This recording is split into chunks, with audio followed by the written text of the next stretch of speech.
Buenas amigos de YouTube, ¿cómo están? Yo soy UltraDavid37. En el día de hoy les vengo a mostrar este video que se trata sobre circuitos booster utilizados como drivers y sistemas electrónicos de potencia, como fuentes conmutadas de alta o mediana potencia, hornos de inducción, soldadoras de arco de estado sólido, entre otros sistemas electrónicos e industriales. En estas simulaciones les voy a mostrar de qué se trata. El circuito se trata más que todo de un arreglo de transistores. Estos transistores, como podemos ver acá, forman un puente completo, pues un medio puente o half bridge. Este half bridge o puede ser también un full bridge dependiendo del caso en que lo vamos a aplicar. Bueno, el half bridge en este caso está conformado por Q1 y Q2, que son dos transistores MOSFET. ¿Por qué se inventó este circuito booster? Es simplemente para protegerlo y darle una conmutación efectiva. Eh, esto, el booster simplemente es un driver. Un driver que lo que quiere controlar la etapa de encima de esta arreglo de transistores half bridge, como ya lo hemos venido diciendo. Aquí en la salida se puede ver como en el R5 puede, por ejemplo, ser un arreglo resistivo, una carga resistiva, una carga inductiva o capacitiva o mixta, que ya tenga los tres pues, tipos de carga, o dependiendo de la aplicación que usted pues quiera investigar o darle pues al circuito. Pero lo que nos interesa más que todo es que este booster lo que va a hacer una conmutación efectiva de estos transistores. Por ejemplo, para los que conocen electrónica y ya han intentado con estos circuitos, se han podido dar cuenta, como en mi caso, que utilizar una conmutación por, por decir algo, autoacopladores es muy difícil también porque hay que cuadrar mucho, hay que modificar muchas cosas y hay que hacer que la señal igual de tanto de entrada como salida sean iguales, entonces eso es muy difícil. Igual con un arreglo de con un transformador de pulsos también es difícil porque hay que elegir, saber elegirlo, hay que saber armarlo en caso de hacerlo. Hay muchas cosas que van en juego, o el tipo de señal que vamos a aplicarle, o la frecuencia más que todo, o el ancho de pulso, bueno, en fin, son muchas cosas. Pero con el circuito booster vamos a solucionar mucho esto. Les voy a explicar por qué. Aquí de qué se trata el booster, simplemente es un arreglo de tres transistores, una resistencia que es R1, un diodo D1 y un condensador C1. ¿Por qué utilizamos este arreglo? Simplemente es por lo siguiente, les voy a mostrar por qué. Aquí vamos a simularlo de una vez. Si vamos a activarlo, aquí por ejemplo estoy utilizando una activación unitaria, pero acá este transistor va a actuar como una especie de inversor. Quiere decir que si aquí entra uno, aquí se va a activar Q2, ¿cierto? Pero si aquí en este mismo entra uno, aquí se va a transformar en un cero, entonces no va a activar el Q1. Esta parte de aquí, esta etapa es muy importante porque va a evitar que haga cortocircuito los dos transistores. Si se llegan a activar Q1 y Q2, va a haber un cortocircuito que ustedes, y dependiendo de la aplicación, me imagino que va a causar muchos daños porque precisamente estamos controlando circuitos de alta potencia. Bueno, entonces esta parte de aquí pues es importante. Como íbamos diciendo, aquí activando y desactivando se puede ver. Bueno, aquí una nota muy importante. Q5 en este caso, este transistor tiene que ser un transistor, por decir algún MOSFET o un transistor bipolar que fuera de que sea capaz de controlar pues, la frecuencia que ustedes manejen o se utilice, sea apropiado para controlar un voltaje entre la entrada y la tierra, el voltaje proporcional a la de la fuente grande, porque aquí va a haber, pues, aquí como se ve en este caso, el voltímetro nos está diciendo 77 voltios. Entonces, si es un transistor que no conmute bien este voltaje, se va a quemar. Entonces, lo aconsejable es que ese transistor sea un transistor de un buen valor en voltaje. Entonces, bueno, entonces aquí pues lo que sigue en esta etapa es un driver conformado entre el transistor PNP y NPN, que es el 23906 PNP y NPN 2N2222, que es Q3. Entonces este transistor lo que va a hacer este arreglo es darle una conmutación de descarga y descarga de la capacitancia interna de Q1 y así poder hacer la conmutación pues eficientemente. ¿Por qué se utiliza también esto? En esta parte de arriba se puede ver muy claramente que si, por decir algo, le vamos a mostrar acá, si tenemos 70 voltios a la salida, ¿cómo vamos a conmutar? Es que lo que se trata para controlar un transistor MOSFET, lo que tiene para hacer la conmutación, lo que se tiene que garantizar es que entre la entrada 2 o gate y la salida y el 1 que es el source debe haber una diferencia de voltaje, dependiendo pues en este caso como es un transistor MOSFET tipo N, este valor tiene que ser un valor entre 5 o 10 voltios. Hay unos que controlan hasta 15 voltios. Pero bueno, en este caso un voltaje de 7 voltios no nos irá nada mal. O 9 voltios por decirlo. Entonces se tiene que garantizar eso para que haya conmutación. Pero aquí, por ejemplo, en este caso si hay 70 voltios, ¿cómo vamos a garantizar que en esta entrada 7 voltios? Pues en un circuito normal no se podría, porque 7 voltios a 70 voltios encima no no soportaría. Entonces lo que haríamos sería dañar el circuito del driver y el importante transistor y todo el circuito. Entonces ahí pues nos podemos imaginar. Pero aquí se puede ver que este arreglo acá está montado sobre un voltaje virtual, una tierra virtual. Entonces, por decir algo, vamos a activar otra vez.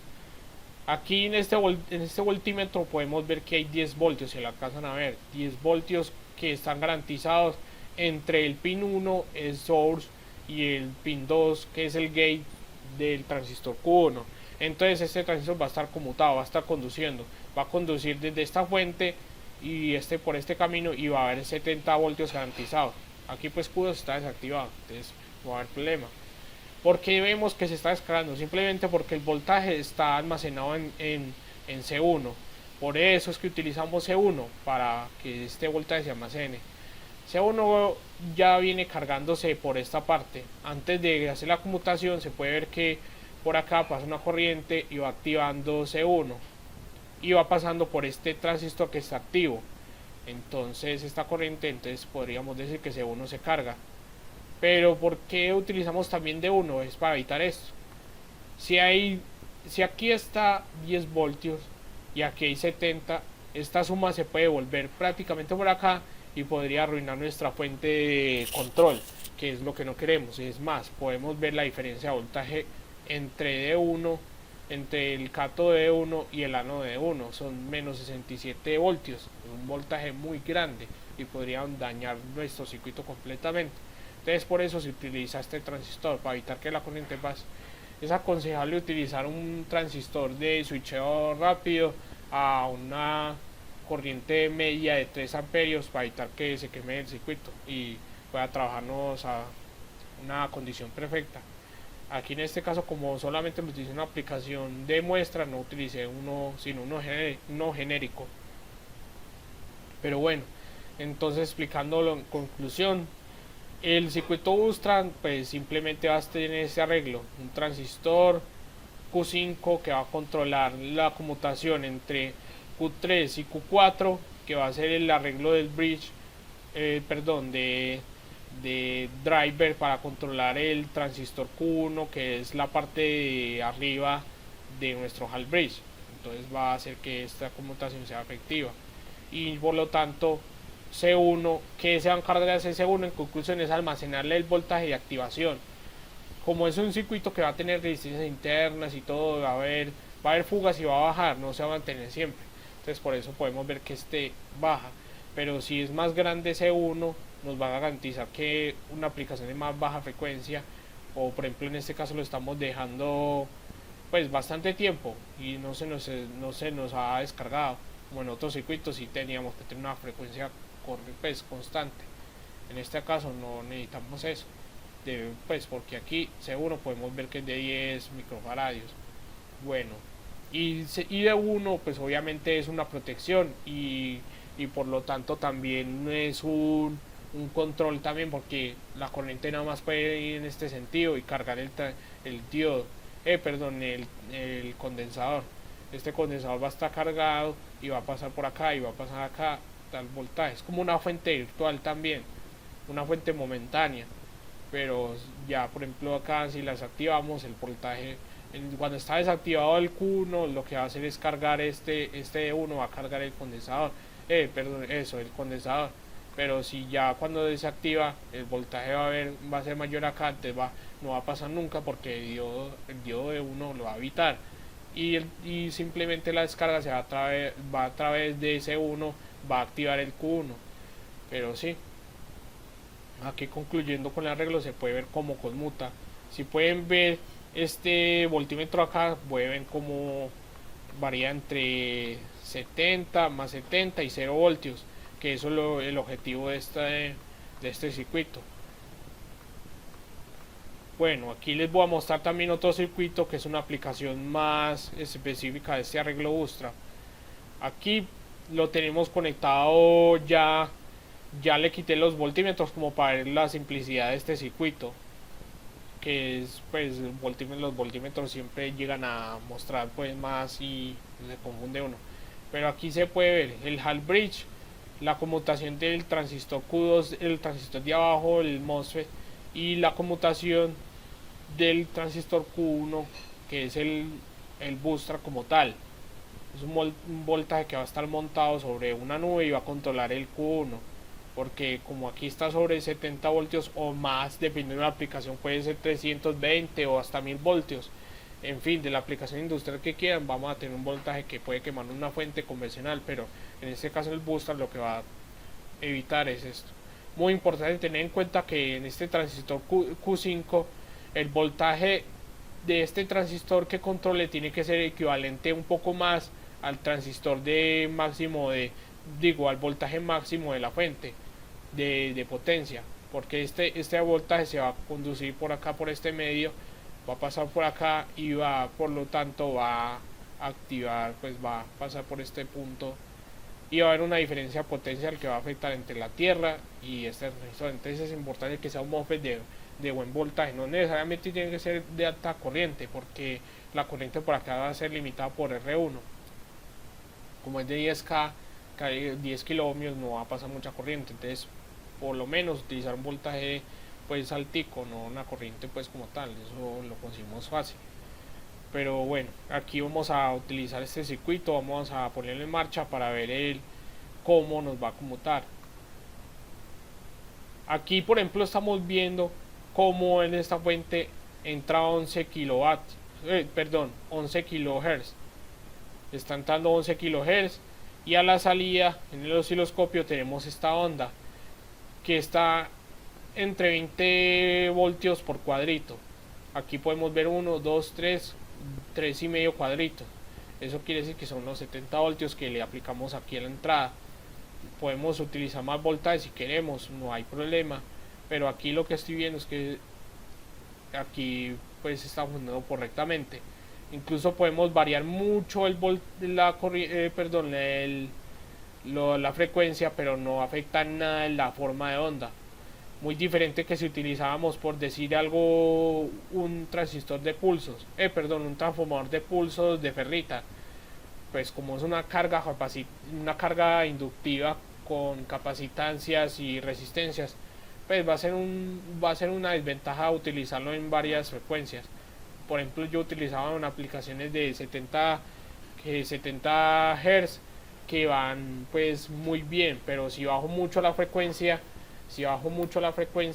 pues se nos va a dañar, porque van a haber muchos armónicos, en fin, va a haber muchas rampas, entonces, o si utiliza una frecuencia mucho más alta, va a dañar también la señal, pues va a estar muy amortiguado, no la va a detectar. Pues como estamos hablando de una inductancia con resistencias, va a ser un filtro, entonces no va a haber una buena frecuencia pues de muestreo, vamos a estar limitados. En cambio en el booster no, en el booster siempre va a estar a una frecuencia, va a estar a una frecuencia la que queramos nosotros, y C1, a pesar de ser una capacitancia, pues no va a afectar, porque lo único que utilizamos C1 es para cargar y descargar, cargar y descargar, no va a ser del filtro ni nada, eso no tiene nada que ver. Aquí si queremos podemos variar un poco el voltaje y la señal no se cae, no se daña, no va a haber problema en ese caso. Entonces sí, se puede ver una señal pues muy bonita, todo. El- la entrada es de 0 al voltaje que queramos, 0 a 9.8 en este caso, una señal cuadrada, y sí, podemos ver que funciona correctamente. Pues bueno, muchachos, esto es todo por el día de hoy. Les quería mostrar este circuito Ustra que ya se está utilizando mucho. Muchas gracias por escuchar mi video. Pues de antemano les agradecería mucho que me comenten, que se suscriban a mi canal, que apenas está empezando. Obviamente voy a colocar más videos en el futuro. Les agradecería un like, que lo visite, que lo recomienden a sus amigos, que los agreguen en sus blogs, etcétera. Pues no hay problema por eso. Igual me pueden escribir. Eso sí, comentarios positivos, obviamente. Pero bueno, eso es todo. Para no pues alargar, pues este circuito es un circuito muy efectivo, se puede utilizar mucho, nos solucionaría muchos problemas. Y bueno, eso les quería decir. Pues de esta versión hay, pues de estos circuitos hay ya encapsulados en circuitos integrados. Pero como son caros y difíciles de conseguir, por ejemplo el IRF10, pues el IF2110 pues no son fáciles de conseguir. Entonces pues este circuito da una solución muy concreta y muy perfecta para este tipo de arreglos. Bueno muchachos, eso es todo. Agradezco mucho su escucha. Muchas gracias. Hasta luego muchachos.